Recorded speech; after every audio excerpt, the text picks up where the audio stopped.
We talk a lot of the outbreak in Liverpool and how that great city has had a terrible outbreak and got it under control. This means more to me than I can say, because last month my step-grandfather, Derek, caught COVID there, and on the 18th of November, he died. In my family, as in so many others, we've lost a loving husband, a father, a grandfather to this awful disease. So from the bottom of my heart, I want to say thank you to everyone in Liverpool for getting this awful virus under control. It's down by 4/5 in Liverpool. That's what we can do if we work together in a spirit of common humanity. We've got to beat this, Madam Deputy Speaker. We've got to beat it together. I was very moved by that, Health Secretary, and I want to send, on behalf of everyone here, our deepest condolences to you and to your family. Tell us about your step-grandfather, Derek. Well, Derek was my stepsister's stepfather. I have a complicated, messy and loving family, and we're one big extended family, really. He sadly, he caught coronavirus in November, and then he passed away, and it's just awful, What are your first impressions on that, Brian? I think it's a pathetic play that he's putting across very badly. The faked emotion is not coming across well at all.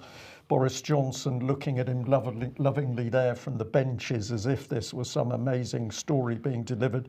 We have, according to the public reports, over 40,000 elderly people died in care homes as a result of lockdown.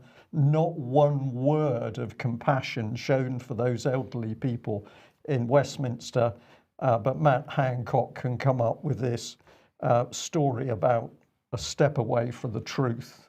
I think we'll discover what I mean by that in a minute.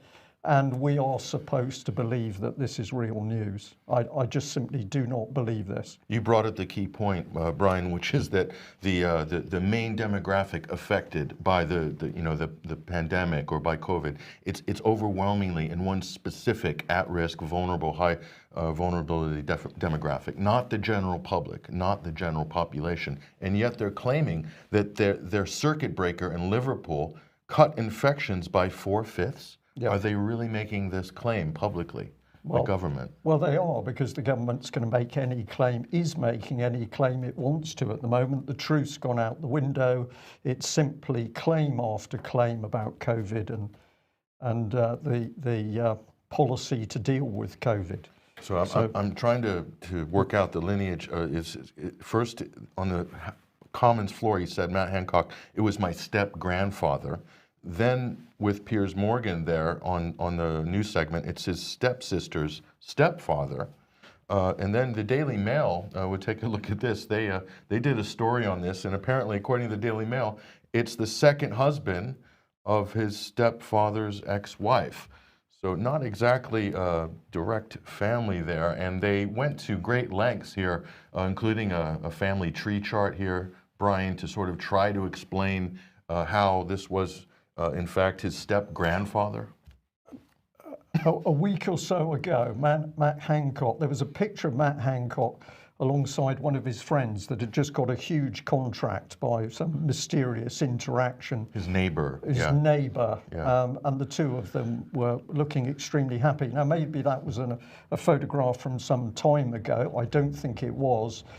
So we seem to have had an amazing change in Matt Hancock in front of the cameras here. But I'll come back to the 40,000 plus elderly people that died alone in care homes. And at the moment around the country, we've got many elderly people. Many of them have suffered bad strokes.